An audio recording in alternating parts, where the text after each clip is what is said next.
वज़ीर-ए-आज़म शहबाज शरीफ का पाकिस्तान के फाइनेंशियल एक्शन टास्क फोर्स की ग्रे लिस्ट से निकलने पर इजहार तशक्कुर। कहा, इस कामयाबी पर आर्मी चीफ का कलीदी किरदार काबिल तहसीन है। वज़ीर-ए-आज़म शहबाज शरीफ ने एक बयान में कहा कि अल्लाह का शुक्र है पाकिस्तान को फैटिफ की ग्रे लिस्ट से निजात मिली। आलमी सतह पर पाकिस्तान की साख और वकार की बहाली कौम को मुबारक हो। दहशत गर्दी के खिलाफ जंग में ये हमारी अजीम कुर्बानियों का एतराफ़ है। इंसदाद दहशत गर्दी के लिए पाकिस्तान की काविशों को दुनिया ने तस्लीम किया है। वज़ीर-ए-आज़म शहबाज शरीफ ने कहा कि फैटिफ में शामिल ममालिक का शुक्रिया जिन्होंने पाकिस्तान के मौक़िफ़ को तस्लीम किया। वज़ीर ख़ारजा बिलावल भुट्टो, तमाम मुतल्लिका हुकाम और वज़ारतों को मुबारकबाद हो।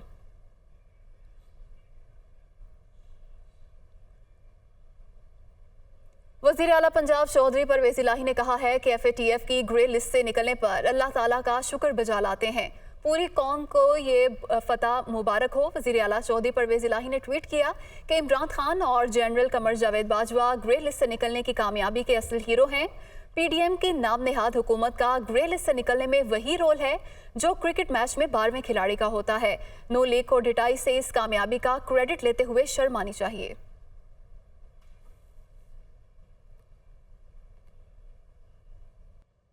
इमरान खान ने रद्दमल देते हुए कहा कि नाहली के फैसले के खिलाफ अदालत में जाएंगे। तोशाखाना का कानून आसिफ जरदारी और नवाज शरीफ ने तोड़ा, जब तक जिंदा हैं माफियाज का मुकाबला करेंगे। अपने एक वीडियो पैगाम में उनका कहना था कि मुल्क इस वक्त फैसला कुन मोड़ पर है। तारीख के बड़े लॉन्ग मार्च की तैयारियां जारी हैं। इलेक्शन कमिश्नर के एक जानिबदार फैसले, एक माफिया का हिस्सा बन के उसने जो फैसला किया, इंशाल्लाह हम अब जा रहे हैं अदालत में। ये अदालत के अंदर केस जाएगा और इसमें एक चीज गैर कानूनी नहीं निकलेगी। तोशाखाना का कानून किसने तोड़ा है? आसिफ जरदारी ने और नवाज शरीफ ने। कैसे तोड़ा है? उन्होंने 4 महंगी महंगी गाड़ियां इस तोशाखाना से निकाली है। कानून ये कहता है कि आप गाड़ियां नहीं निकाल सकते, मुझे भी मिली थी। तो उनके केस तो सुने नहीं कि सारा रिकॉर्ड अवेलेबल है, उसके ऊपर इसने ये फैसला किया। मुझे पहले ही पता था कि इन्होंने इसका रिजल्ट क्या आना है, क्योंकि ये उस साजिश का हिस्सा है, ये माफिया का हिस्सा है। एक पार्टी जो सारी फेडरेशन को इकट्ठा रख सकती है, उसी पार्टी को खत्म करने की कोशिश कर रहे हैं कि जनाब इमरान खान को किसी तरह डिस्क्वालीफाई करें और फिर इलेक्शन हो। मुझे और नवाज शरीफ को एक ही तरह दिखाया जा रहा है कि अच्छा जी इमरान खान भी डिस्क्वालीफाई हो गया तो नवाज शरीफ भी हो गया। नवाज शरीफ इस मुल्क का बड़ा मुजरिम है, 30 साल से चोरी कर रहा है इस मुल्क का पैसा बाहर। बड़े बड़े महलात हैं उसके और उसके बच्चों के बाहर। एक रसीद नहीं दिखा सकता कि पैसा किधर से आया। मैंने 8 महीने अदालत के अंदर एक एक रसीद बताई कि मुझे किधर से इनकम आई, किधर से आमदनी आई। अदालत ने मुझे सादिक और अमीन का, ये जो माफिया बैठा हुआ है जिसका ये हिस्सा है ये इलेक्शन कमिश्नर, मैं जब तक जिंदा हूं मैं इनका मुकाबला करूंगा। मैं अपने सारे आज जो प्रोटेस्टर्स बैठे हैं, मैं आप सबको आज पहले तो शुक्रिया अदा करता हूं। अब मैं कहता हूं कि अब आप प्रोटेस्ट ख़त्म कर दें, लेकिन आप सब तैयारी करें। मैंने कहा था महीने के एंड में मैं लॉन्ग मार्च करूंगा, और मैं अपनी सारी कौम को आज कह रहा हूं कि ये मुल्क एक फैसला कुन मोड़ पे है। इस मुल्क की तारीख की ये सबसे बड़ा मुजाहरा होगा, ये सबसे बड़ी प्रोटेस्ट मूवमेंट होगी, और ये रुकेगी नहीं। अब ये जब तक हम इस मुल्क को हकीकी तौर पर आज़ाद नहीं करते, ये मेरी प्रोटेस्ट मूवमेंट अब चलती रहेगी। खबर में हम जिक्र करेंगे सैलाब की तबाहकारियों का, रुख करेंगे सिंध का, जहाँ पर सैलाब के बायस 81% जो फसलें हैं वो तबाह हो चुकी हैं। तो कौन सी फसल को कितना नुकसान पहुँचा है ये जानते हैं। ब्यूरो चीफ कराची असलम खान हमारे साथ मौजूद होंगे। असलम, कहिएगा किस फसल को कितना नुकसान पहुँचा है, और आने वाला जो वक्त है या आने वाला जो साल है उसमें ग़िज़ाई किल्लत का भी सामना करना पड़ सकता है, तो इसके हवाले से क्या इन्फॉर्मेशन आपने इकट्ठी की है? अभी हम बात करें कि जो फसलें नुकसान की बात करें, 81% फसलों का नुकसान हुआ है, और जो ज़रूरी शुबे को नुकसान का जो मालियत अंदाज़ा लगाया गया है 4 खरब 21 अरब रुपए। और ये खरीफ की फसलें थी। कपास की 14 लाख एकड़ से ज़ायद रकबे पर फसलें थी, वो मुकम्मल तौर पर तबाह हो गई हैं। और उसकी अगर हम मालियत का अंदाज़ा लगाएं तो 2 खरब 5 अरब रुपए मालियत का इसमें नुकसान हुआ है। खजूर की तकरीबन 1.25 लाख एकड़ रकबे पर फसल थी, वो मुकम्मल तौर पर 100% वो फसल तबाह हो गई है। उसमें भी जो नुकसान का अंदाज़ा है वो 22 अरब रुपए लगाया जा रहा है। जो चावल की जो नुकसान का अंदाज़ा लगाया गया है वो 57 अरब रुपए लगाया गया है। गन्ने की 3,215 एकड़ रकबे पर फसल थी, ये तकरीबन 41% तबाह हुई है, और उसके नुकसान का जो अंदाज़ा लगाया गया है वो 22 अरब रुपए लगाया गया है। जो चावल की जो फसल थी वो 11 लाख एकड़ रकबे पर थी, जो ये मुकम्मल तौर पर तबाह हो गई है। चावल हम बैरून मुल्क भिजवाते हैं, एक्सपोर्ट करते हैं, ज़र मुबादला कमाते हैं, तो ये ज़र मुबादला का भी नुकसान होगा। दादू में इस वक्त भी पानी, अगर हम मजबूरी तौर पर बात करें तो 70% पानी निकाला गया है। 30 अक्टूबर तक की डेडलाइन है कि पानी मुकम्मल तौर पर निकाला जाए, लेकिन ये लगता नहीं कि मुकम्मल पानी निकाला जाएगा। राइट बैंक आउटफॉल ड्रेन का जो इलाका है, 30% पानी यहाँ पर अभी भी मौजूद है। सांगड़ में जो रबी की फसलें, सिंध के मुख्तलिफ अजला में रबी की फसल 40 से 50% तक रहेगी। खरीफ की फसल 81% मुतासिर हो चुकी है। रबी की जो फसल रहेगी वो महज 40 से 50% तक रहेगी। दादू सिंध में गंदम की काश्त के लिए सबसे अहम जो है वो इलाका समझा जाता है। सबसे ज़्यादा गंदम वहाँ पर काश्त होती है और वहाँ पर यह अंदाज़ा लगाया जा रहा है कि महज 10% गंदम काश्त की जा सकेगी। प्याज की फसल का जो नुकसान हुआ है वो 3 अरब रुपए, तिल और गन्ने की फसल का 22 अरब रुपए। मजमूई तौर पर 36,07,000 एकड़ ज़मीन पर जो फसलें थी वो मुकम्मल तौर पर तबाह हो गई। अगर हम बात करें कि टमाटर जो है वो 54,000, मिर्च की 62,000 और प्याज की 1,32,000 एकड़ पर लगी फसलें तबाह हुई हैं। और यही हम देख रहे हैं कि इस नुकसान की वजह से जो सब्जियों की कीमतें वो भी महंगी हो रही है। सब्जियों की कीमत भी इसी वजह से बढ़ रही है। असलम खान, आपने तफसीलन आगाह किया, आपका बहुत शुक्रिया। एडमिनिस्ट्रेटर कराची मुर्तज़ा वहाब मीडिया से गुफ्तगू कर रहे हैं। चौधरी साहब हों, नवीद अबड़ो हो, ज़मीर हो, फरहान हो, शाहिद भाई हों, जमाली भाई हों, समद हो, ये तमाम के तमाम लोग जब मेरे पास आते मुझे कहते कि सर लोगों को ये वादा किया है, इस वादे को वफा करना है, इस वादे को पूरा करना है। और पीपल्स पार्टी के कारकुनान ने हुकूमत के सामने ये मुकदमा लड़ा, फंड्स को हमने अप्रूव कराया और आज माशाल्लाह आप देख सकते हैं कि इस पूरे एरिए का सेवरेज का एक नया निज़ाम डाला गया है। और हालिया बारिशों में इसके मुल्हे का जो बड़े पॉश एरियाज़ हैं वो डूब गए थे, लेकिन अल्हम्दुलिल्लाह यहाँ पर पानी नहीं खड़ा हुआ। क्यों? क्योंकि सिंध हुकूमत ने यहाँ काम करके दिया और यहाँ पर सेवरेज का नया निज़ाम डाला। ना सिर्फ सेवरेज का नया निज़ाम डाला, कच्ची गलियों को, छोटी गलियों के ऊपर पेवर लगाए,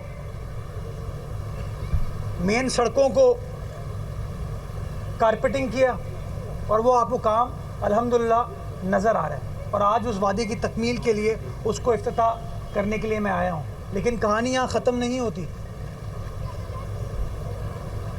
दिल्ली कॉलोनी हो, पंजाब कॉलोनी हो, बख्शन विलेज हो, लोअर गिजरी हो, हमारा गिजरी का एरिया हो, इन तमाम एरियाज़ के अंदर हमने फंड्स अप्रूव कराएं। दूसरों की तरह नहीं जो कहते हैं 1100 अरब। हमने बराह रास्त आपको लिए चलेंगे। पीटीआई रहनुमा फवाद चौधरी मीडिया से गुफ्तगू कर रहे हैं। को सील किया हुआ है जिसकी कोई तुक समझ नहीं आती। कल जो फैसला हुआ वो 22 करोड़ लोगों के मुंह के ऊपर एक तमांचा था। कभी भी बंद कमरों के फैसले हमारे अनइलेक्टेड जो इदारे हैं वो पता नहीं कब समझेंगे कि बंद कमरों में फैसलों का ज़माना गुजर चुका है। पाकिस्तान के लोग फैसले अपने सामने होते हुए देखना चाहते हैं, मेरिट्स के ऊपर होते हुए देखना चाहते हैं। कल जिस बहिमाना तरीके से पाकिस्तान के वाहिद वफाकी लीडर, पाकिस्तान की वाहिद वफाकी जमात के लीडर इमरान खान को सीट किया गया, नाअहल करार दिया गया, एक भोंडी कोशिश की गई कि उन्हें नवाज शरीफ के बराबर लाके खड़ा किया जाए, उसके ऊपर पाकिस्तान के अवाम के रिएक्शन की, पाकिस्तान के अवाम के रद्द-ए-अमल की एक झलक आपने कल देखी। और अभी पार्टी की कोई अपील नहीं थी, इमरान खान की कोई अपील नहीं थी और पूरे मुल्क में अल्हम्दुलिल्लाह लोग निकले। सबसे पहले कोयटा का शहर बंद हुआ, जो समझा जा रहा था कि वो पाकिस्तान की मेन स्ट्रीम पॉलिटिक्स में बलूचिस्तान का हिस्सा नहीं होता।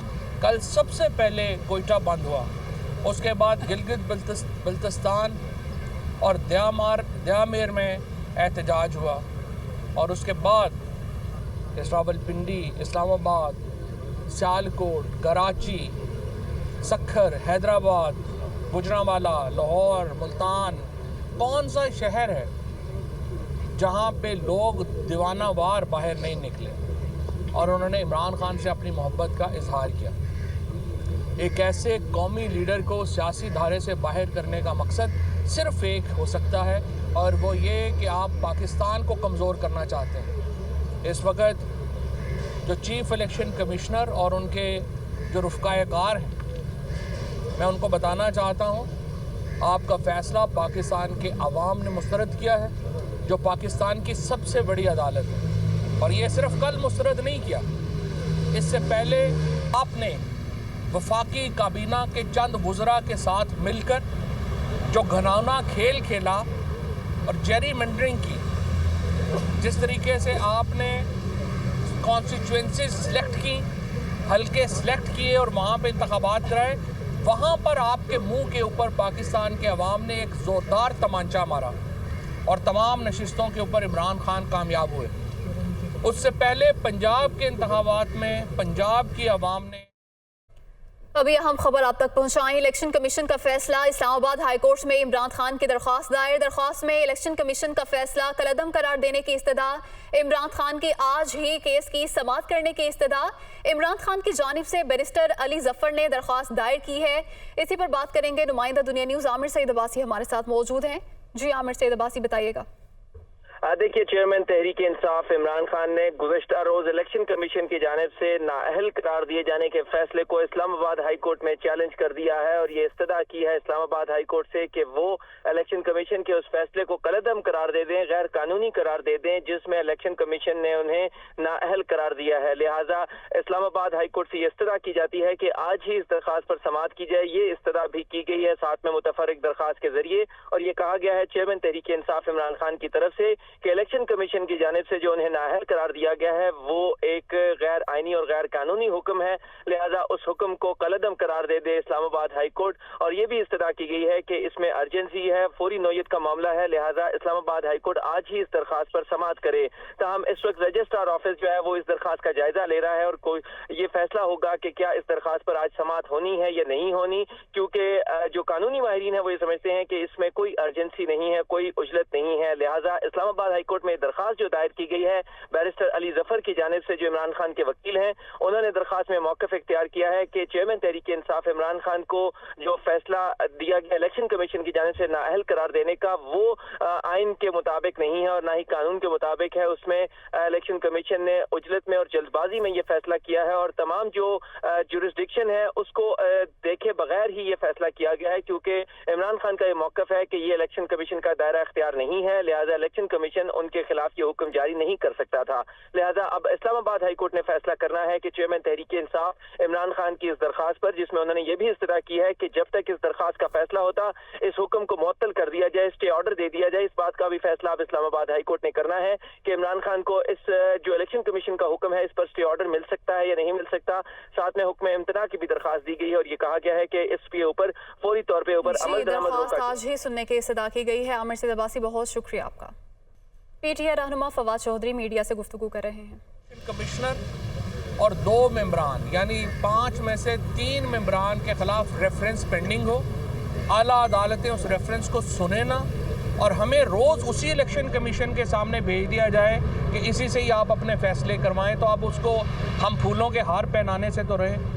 या तो अदालतें, सुप्रीम कोर्ट के चीफ जस्टिस साहब से मैं कहूँगा, या तो आप हमारे रेफरेंस का फैसला करें और आप हमें कहें कि ये रेफरेंसेस नहीं बनते, सुप्रीम जुडिशल काउंसिल का इजलास बुलाएं और इलेक्शन कमीशन के ऊपर आप रेफरेंसेस का फैसला करें। ये नहीं हो सकता कि एक तरफ तो रेफरेंस पेंडिंग है, हम कह रहे हैं ये बदयानती कर रहे हैं हमारे साथ, हम कह रहे हैं कि ये एक वन साइडेड एक कमीशन है और फिर रोज़ाना हमें उन्हीं के सामने भेज दिया जाए कि नहीं आप फैसले भी आप करें। सुप्रीम कोर्ट ने कहा कि पीपल्स पार्टी, PMLN और PTI की फंडिंग केस का फैसला इकट्ठा किया जाएगा। आप लोग गवाह हैं, आप लोगों ने सुना भी नहीं कि पीपल्स पार्टी और PMLN के फंडिंग केसेस किधर गए। तोशा खाना केस जो जरदारी का और इसका है नवाज शरीफ का, 10 साल से पेंडिंग पड़ा हुआ है, उनका केसेस का पता ही नहीं है कि किधर है। 1100 अरब रुपए के मुकदमे इनके नैब कोर्ट में तरमीम करके वापस हो गए हैं। 16 अरब रुपए का केस शहबाज शरीफ का, बिल्कुल जो ओपन एंड शट केस था, एक वाज़े मुकदमा था, उसको जो है वो यहाँ से नैब कोर्ट में से जो है FIA की कोर्ट से जो है उसको ख़त्म करवा लिया गया है। ये तमाम ज़्यादतियाँ पाकिस्तान के अवाम देख रहे हैं। اور ان زیادتیوں کا بدلہ جب بھی الیکشن ہوا ہے پاکستان کے لوگوں نے لیا ہے، لیکن یوں لگ رہا ہے کہ ہمیں ایک جو واضح طور کے اوپر انقلاب کی طرف جانا پڑے گا، لانگ مارچ کی تیاری کرنی پڑے گی، اور ہم نے جو موقع دیا اس حکومت نے اور حکومت سے منسلکہ جو لوگ ہیں انہوں نے وہ ضائع کر رہے ہیں، اور پاکستان کے عوام کے پاس کوئی اور چارہ نہیں ہوگا کہ وہ پاکستان کے آئین کو بچانے کے لیے باہر نکلیں اور ان ایوانوں کو ان شیطانوں سے خالی کریں۔ صاحب یہ بتائیں کہ آپ کو یہ تمام ماحول ایک طرف جا رہا ہے، واضح طور پر ٹکراؤ کی سیاست آ رہی ہے، بلڈ شیڈ آپ کو نظر آ رہا ہے۔ دوسرا یہ کہ کیا عمران خان کے خلاف یہ تمام جو ایک موومنٹ چل رہی ہے، کیا آپ سمجھتے ہیں کہ ان کو پوری طور پر عام انتخابات آنے والے جتنے بھی اس سے آؤٹ کیا جانا چاہتے ہیں؟ مقصد یہ ہے کہ پاکستان کی جو یکجہتی کو آپ کیسے نقصان پہنچا سکتے ہیں کہ ایڈمنسٹریٹر کراچی مرتضی وہاب میڈیا سے گفتگو کر رہے ہیں۔ بیٹھ کر ایسی پالیسیز بنائیں جہاں وہ 7 دن کو چینج کر دیں، 6 مہینے کر دیں، لیکن اس بات کا ہم تہیہ کر لیں کہ یار یہ فیصلہ سازی جلدی کرنی پڑے گی، تبھی میں سمجھتا ہوں آپ اس معاملے کو حل کر پائیں گے۔ بیکاز میں بار بار جب پولیس والوں سے بات کرتا ہوں، کیونکہ مجھے بھی تکلیف ہوتی ہے جب اس طرح کے ٹارگٹ کلنگ کا کوئی اگر خدا نخواستہ واقعہ ہو، یا جو گن پوائنٹ پہ اسٹریٹ کرائم کا واقعہ ہوتا ہے، مجھے تکلیف ہوتی ہے۔ تو جب میں آئی جی صاحب سے بات کرتا ہوں، ایڈیشنل آئی جی سے بات کرتا ہوں، میجورٹی کیسز میں کہتے ہیں کہ سر ہم بندہ پکڑتے ہیں، مہینے بعد اس کی بیل ہو جاتی ہے۔ تو کیوں نہ ہم نظام کو بیل اورینٹڈ کو چھوڑ کے ہم فیصلہ اورینٹڈ کریں، کہ بجائے اس کے کہ 1 مہینے میں بیل کا فیصلہ ہو، 6 مہینے کے اندر اگر کیس کا فیصلہ ہو جائے گا، جس نے جرم کیا ہوگا وہ سلاخوں کے پیچھے جائے گا، جس نے جرم نہیں کیا ہوگا جھوٹا مقدمہ بنے گا، وہ باعزت بری ہو جائے گا۔ تو میں سمجھتا ہوں اگر ہم چاہتے ہیں جینوئنلی کہ یہ مسئلہ حل ہو، اور آپ مجھ سے پوچھ رہے ہیں کہ آپ حکومت ہیں، آپ کیوں کہہ رہے ہیں، میں عدالتی نظام کے حوالے سے یک طرفہ طور پر فیصلہ نہیں کر سکتا، میں کروں گا تو وہ قابل قبول نہیں ہوگا۔ تو میں اس لیے بار بار ریچ آؤٹ کرتا ہوں کہ جی آئیے مل کر بیٹھیں، اس نظام کو ٹھیک کریں۔ اگر ہم اس پروسیس کو آسان کر دیں گے، ٹیکنالوجی اورینٹڈ کر دیں گے، ابھی شہادت آپ کو دینے کے لیے عدالت آنا پڑتا ہے، ساری دنیا آپ امریکہ میں بیٹھ کے، آپ کراچی میں بیٹھ کے گفتگو کر سکتے ہیں اسکائپ کے ذریعے، ویڈیو لنک کے ذریعے۔ قانون میں آپ ATA کا قانون اٹھا کے دیکھیں، میں جب سینٹ میں تھا میں نے اس کے اندر ترمیم پاس کرائی، 2018 میں پاس ہو چکی ہے، قانون کا حصہ ہے کہ اس وقت ویڈیو لنک کے ذریعے ٹیسٹمنی ہو سکتی ہے، لیکن ہمارے یہاں نہیں ہو رہی وہ قانون۔ چلیں گے لاہور میں وفاقی وزیر احسن اقبال نیوز کانفرنس کر رہے ہیں۔ فیصلہ لینا چاہتے ہیں، تو اس لیے میں سمجھتا ہوں کہ ایک قانون کی حکمرانی کا درس دینے والا لیڈر اگر قانون کی حکمرانی کے جواب میں گراؤ، جلاؤ اور تشدد کرے گا تو یہ ان کا چہرہ بھی صاف طور پہ قوم کو نظر آ رہا ہے کہ جیسے خان صاحب نے کئی ماسک لگائے ہوتے ہیں، قانون کی حکمرانی کا بھی انہوں نے ماسک لگایا ہوا تھا۔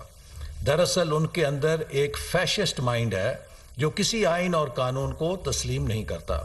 یہ بات بھی اہم ہے، میں اہل وطن کو بتانا چاہتا ہوں کہ عمران خان صاحب کے خلاف جو فیصلہ آیا ہے وہ یونینیمس ہے، اتفاق رائے سے آیا ہے۔ اگر اس فیصلے میں سپلٹ ہوتا تو کہا جا سکتا تھا کہ اس میں کسی ابہام کی گنجائش ہے۔ یہاں پر تمام اراکین کمیشن نے اتفاق رائے کے ساتھ خان صاحب کو کرپٹ پریکٹسز کا قصوروار پایا ہے، جس کا مطلب یہ ہے کہ the matter was black and white، اس کے اندر کوئی گرے کا شیڈ نہیں تھا جس میں کوئی ابہام ہو۔ لہٰذا یہ پاکستان کی تاریخ میں پہلی دفعہ ہوا ہے کہ کسی وزیر اعظم کو کرپٹ پریکٹس کے اوپر نااہل کیا گیا ہے۔ یوسف رضا گیلانی صاحب کی جب نااہلی ہوئی تو اس کی وجہ یہ تھی کہ انہوں نے ایک خط نہیں لکھا تھا جس کا حکم سپریم کورٹ نے دیا، اور سپریم کورٹ کی حکم عزولی کے جرم میں انہیں سپریم کورٹ نے نااہل قرار دیا۔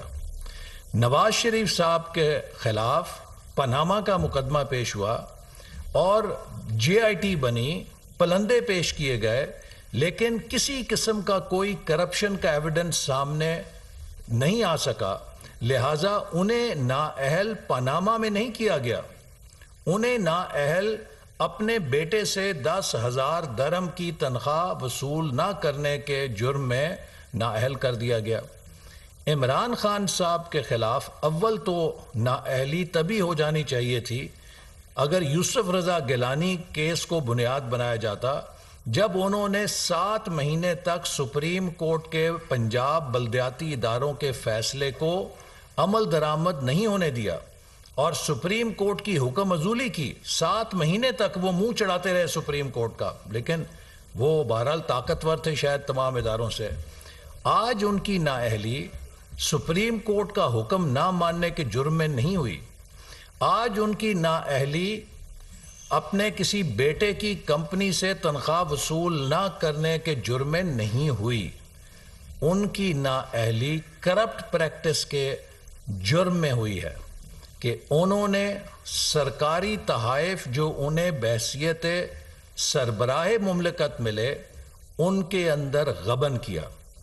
ہم نے کئی دفعہ خان صاحب سے سوال کیا تھا کہ آپ 2018 تک 1.25 لاکھ روپیہ ٹیکس دیتے تھے، 1.5 لاکھ روپیہ اس کے قریب ٹیکس دیتے تھے، یکا یک آپ کا انکم ٹیکس 90 لاکھ سے اوپر کیسے چلا گیا؟ اس کا سورس آف انکم بتائیے، وہ کون سا سورس تھا جس نے آپ کے ٹیکس کو 1.5 لاکھ سے 90-95 لاکھ تک پہنچا دیا؟ کوئی وزیر، کوئی مشیر، کوئی ترجمان اس کا جواب نہیں دے پایا۔ اسی طرح عمران خان صاحب کے آج حمایتی اور ترجمان کہہ رہے ہیں کہ عمران خان ان کی ریڈ لائن ہے، تو میں پی ٹی آئی کے لوگوں کو جو سینسیبل ہیں، جن میں سوچ سمجھ کی گنجائش ہے، انہیں یہ عرض کرنا چاہتا ہوں کہ کیا آپ نے عمران خان کا اور پی ٹی آئی کا ساتھ اس ملک میں انصاف کی بالادستی کے لیے دیا تھا یا کسی ایک شخص کی شخصی حکمرانی کے لیے دیا تھا؟ اگر آپ ایک نظریے کی بنیاد کے اوپر عمران خان اور تحریک انصاف کے ساتھ جڑے تھے تو آپ کو ٹھنڈے دل اور دماغ کے ساتھ سوچنا چاہیے کہ اگر ایک نئے پاکستان کا نعرہ دے کے آپ سے ایک شخص نے دھوکہ کیا ہے اور اس نے پاکستان کے عوام کے خیرات اور چندوں کے ساتھ شوکت خانم کا نام استعمال کر کے اور دیگر خیراتی منصوبوں کا نام استعمال کر کے پیسے لیے ہوں، پیسے بٹورے ہوں اور ان سے اپنی سیاست چمکائی ہو، تشہیری مہم چلائی ہو، تو کیا یہ خیانت نہیں ہے؟ کیا یہ بدترین خیانت نہیں ہے؟ ہو سکتا ہے کہ عمران خان صاحب ان چند لوگوں کی ریڈ لائن ہو جو عمران خان صاحب کی شخصی سحر میں یا شخصی کلٹ کے اندر مبتلا ہیں، لیکن پاکستان کے 22 کروڑ عوام کی بھی ریڈ لائنز ہیں۔ پاکستان کے 22 کروڑ عوام کی سب سے پہلی ریڈ لائن ہے کہ پاکستان میں آئین کی بالادستی پہ سمجھوتا نہیں ہو سکتا۔ عمران خان صاحب نے پاکستان کے آئین کی ریڈ لائن کو کراس کیا، غیر آئینی طور پہ تحریک عدم اعتماد رد کرائی اور غیر آئینی طور پہ پاکستان کی قومی اسمبلی کو توڑا، جس کی تصدیق سپریم کورٹ کے 5-0 کے فیصلے نے کی۔ تو خان صاحب، آپ نے پاکستان میں آئین کی ریڈ لائن کو عبور کیا۔ اسی طرح آپ نے پاکستان میں سپریم کورٹ کے فیصلوں پر عمل درآمد نہ کر کے توہین عدالت کی ریڈ لائن کو بھی عبور کیا۔ آپ نے ڈسکا کے اندر پہلی دفعہ پاکستان کی تاریخ میں ایک منظم سرکاری سرپرستی میں دھاندلی کر کے الیکشن چرانے کی سازش کر کے بھی صاف اور شفاف الیکشن کی ریڈ لائن کو کراس کیا اور دھاندلی اور ریگنگ کے جرم میں خود کو اور اپنی حکومت کو ملوث کیا۔ اسی طرح خان صاحب، اس ملک کے آئین اور قانون میں ممنوع بیرونی فنڈنگ حاصل کرنے کی ریڈ لائن ہے۔ آپ نے نہ صرف یہ کہ ممنوع ذرائع سے، بیرونی ذرائع سے، غیر قانونی ذرائع سے اپنی پارٹی کے لیے فنڈنگ حاصل کی، بلکہ آپ اس کا انکار کرتے رہے۔ آپ نے شفافیت کی ریڈ لائن کراس کی جب ان اکاؤنٹس کو آپ نے الیکشن کمیشن سے چھپایا جس کے ذریعے آپ کروڑوں روپے کا باہر سے آنے والے پیسوں کا دھندا کرتے تھے۔ خان صاحب، آپ نے خیرات کے نام پہ پیسے لے کر سیاست کے لیے ان پیسوں کو استعمال کر کے بھی ریڈ لائن کراس کی ہے۔ اگر آپ سچے ہیں، اگر آپ نے ایسا نہیں کیا، میں آپ کو دعوت دیتا ہوں کہ فائنینشیل ٹائمز جو دنیا میں بہت معتبر جریدہ یا اخبار ہے، اس نے یہ خبر شائع کی ہے اگر شہباز شریف صاحب ڈیلی میل کی خبر کے خلاف لندن میں مقدمہ کر سکتے ہیں تو آپ کو اتنے مہینے گزرنے کے باوجود کس خوف نے روک رکھا ہے؟ آپ کیوں نہیں لندن کی عدالت میں فائنینشیل ٹائمز کے خلاف مقدمہ کرتے کہ انہوں نے جھوٹی خبر چھاپ کے میری شہرت کو نقصان پہنچایا ہے؟ اس لیے کہ آپ کو معلوم ہے کہ اگر آپ نے لندن میں مقدمہ کیا تو وہ کیس بھی آپ کے خلاف ہوگا اور لندن کی عدالت سے بھی مہر لگ جائے گی کہ آپ خیراتی پیسوں کو چراتے رہے، اس سے اپنی سیاست کرتے رہے۔ تو کیا آپ نے یہ ریڈ لائن کراس نہیں کیا؟ اور اسی طرح توشہ خانہ کیس میں بھی آپ نے اس امانت اور ملک کے وقار کی ریڈ لائن کو کراس کیا ہے کہ جو آپ کو نہایت ہی قیمتی تحائف بحیثیت وزیر اعظم پاکستان ہمارے نہایت برادر دوست